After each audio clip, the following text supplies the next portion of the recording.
As a foreigner who has built a life here in the UK, I have 7 reasons why I think you should move to the UK too. Hi everyone, it's me. For those of you who don't know me, my name is Alanna and I'm a Canadian, but I have been living in the UK for the last 6 years. And today I really just want to share my love of the UK with you guys, and I've got 7 reasons why I think you should move to the UK too. If you like this video and you want to see more videos about what it's really like being a foreigner in the UK, please consider subscribing. But without further ado, let's go. So number 1 on our list today is gaining a new perspective. One of the most important lessons I've learned so far is there is no right or wrong way to live your life. People here in the UK live life differently than, guess what? People in my home country of Canada, and neither of them are wrong. So how I live my life here in England is different to how I live my life back in Ontario, Canada. Neither of them are right, neither of them are wrong. They're just different, and I find that really, can I say refreshing without sounding cringy? It's refreshing. There are different ways to live life, and it's just really cool. Next on our list of why you should move to the UK, the food. Now, okay, I love to tease the Brits about British cuisine because some of it is, quite frankly, really funny. But I'd be lying if I said that I didn't enjoy some real British staples. I love trying new food. I do love the food here. Not all of it, okay? Nothing's perfect. But there is something to be said about British food. One of my favorite things to do as a foreigner is I get to try a bunch of different stuff, and that includes food, which is just endlessly interesting to me. So on my YouTube channel, I have a whole playlist dedicated to cooking British food, to trying British food, trying British drinks, all of it. I just find it super exciting. It's really fun to try new things. And sometimes when I'm bored, I'll be honest, go to the local grocery store, buy some things that I've never seen before and just try them. Because I love it. You've got your Yorkshire pudding, you've got Sunday roast, you've got pork pies, sausage rolls, literally any kind of meat in pastry, yes please. You've got endless amounts of crisps and literally endless amounts of British chocolate. There is so much food to try. Some of it, Marmite, can we just say that, Marmite? Some of it, not for me, but I do love some British staples.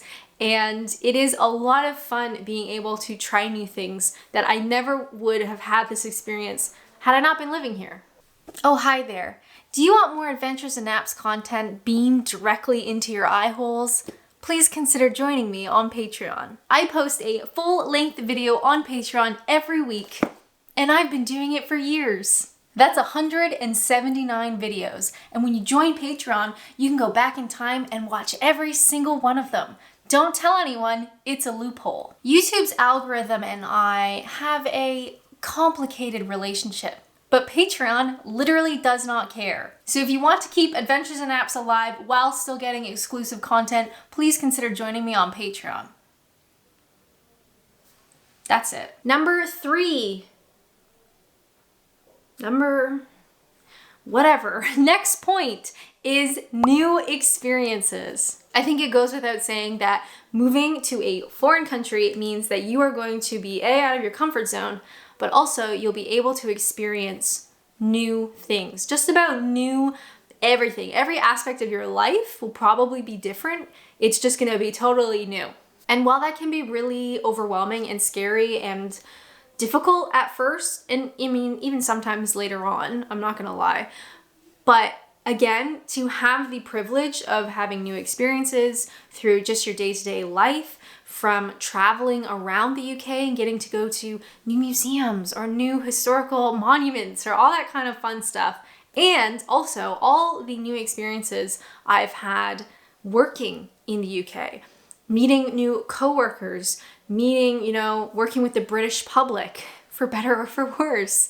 I also worked at a college, so I was alongside British students, and I've just had so many new experiences, both good and bad, which I think is important to say, good and bad experiences.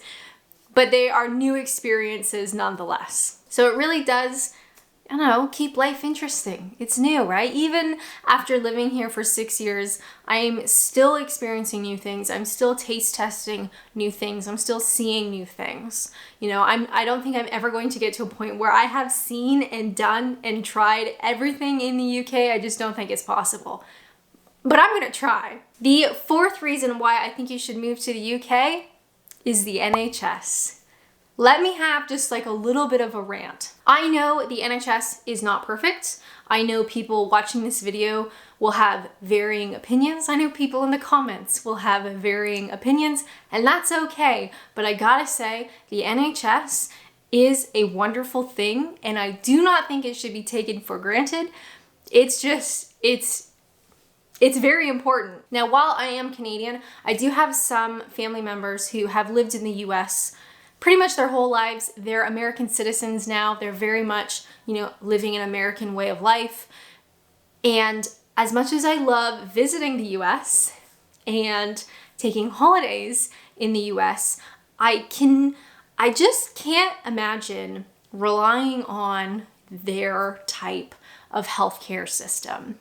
Honestly, it's scary. I mean, it's scary. I can say that. It's scary. Now, as a foreigner, part of my visa, because of course I need a visa to live and work in the UK, part of my visa, I have to pay a lump sum to the NHS, which means that I can then use the NHS as a regular citizen. And honestly, they have taken wonderful care of me, especially in the last few years, if you know what I'm saying. They really have done a wonderful job. And I think it can be very easy to find faults with the NHS and maybe to be a bit cynical with them. But to be honest, they are hugely important. They're wonderful. Thank you to everybody who works within the NHS. If you happen to be watching this, thanks so much. Truly, it's a wonderful thing, and it is a huge benefit living in the UK. Next up, we have the Brits.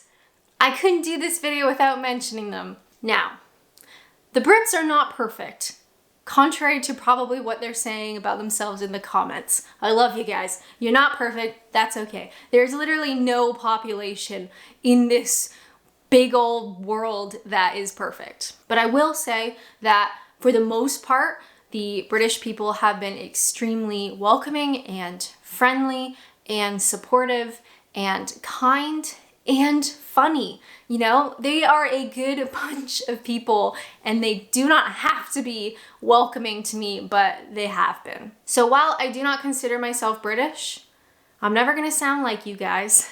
I'm never going to be British. I still feel very much welcomed and part of the group. All right, I'm gonna say that. I feel part of the group. Next, what I believe to be point 6, but I'm not totally sure, is character. Let me explain. Now, a while back, I wear glasses. I don't know if you've noticed. And I was at Specsavers getting my eyes tested, and my optometrist was optometrist.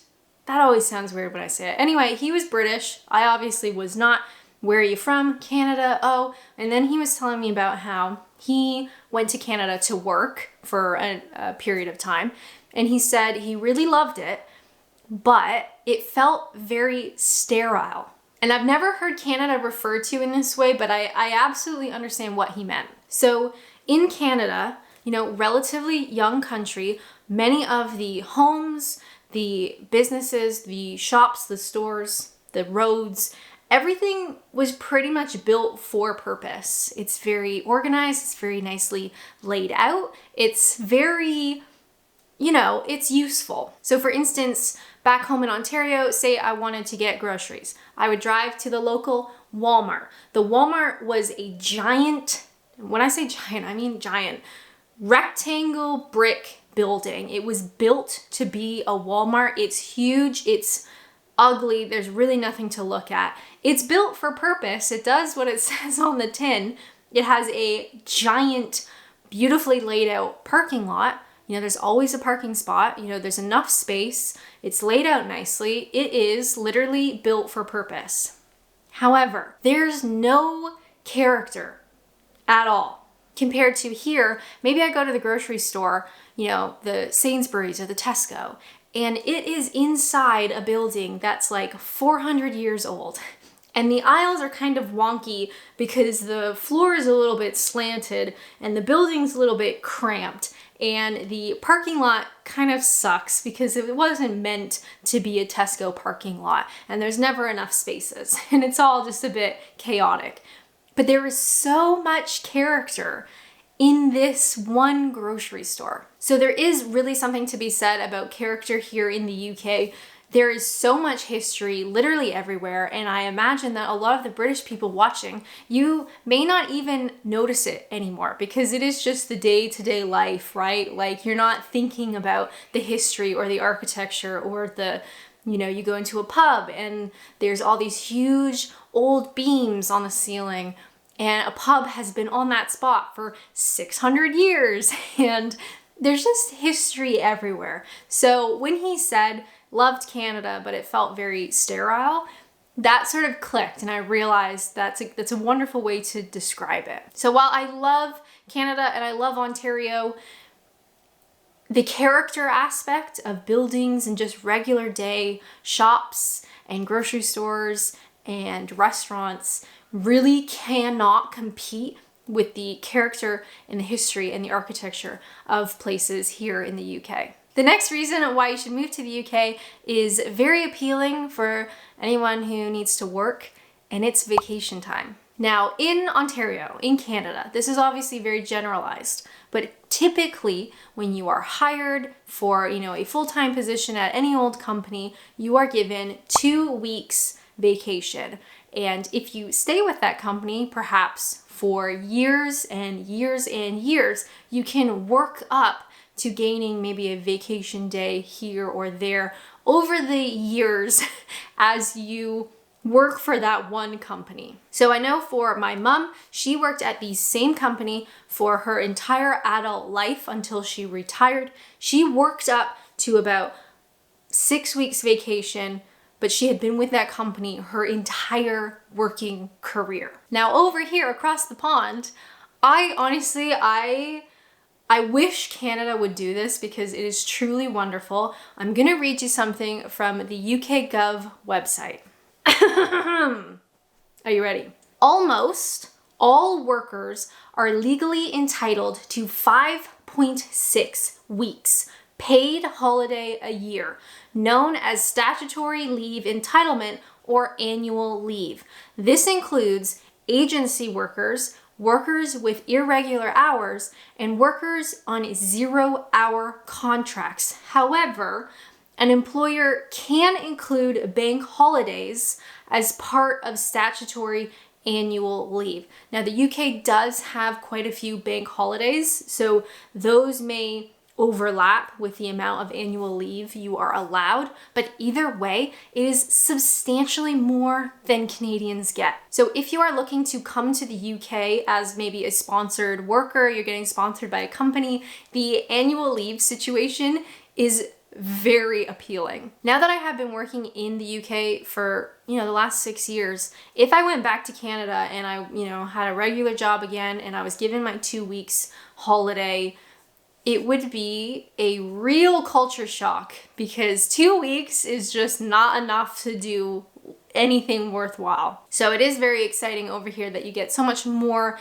annual leave, especially if you're coming to the UK because you want to travel more, whether around the UK or around Europe. You'll actually have time to be able to do that. Now, life in the UK is not perfect, and I will always be honest about that, but really there are so many wonderful things about living in the UK. I just had to share some of them, and that is only just some of them. If you want to see more about my life here in the UK, please check out my channel. I got a handful of videos on there, just like a couple hundred videos about my life here in the UK. But as always, thank you guys so much for watching, and until next time, bye!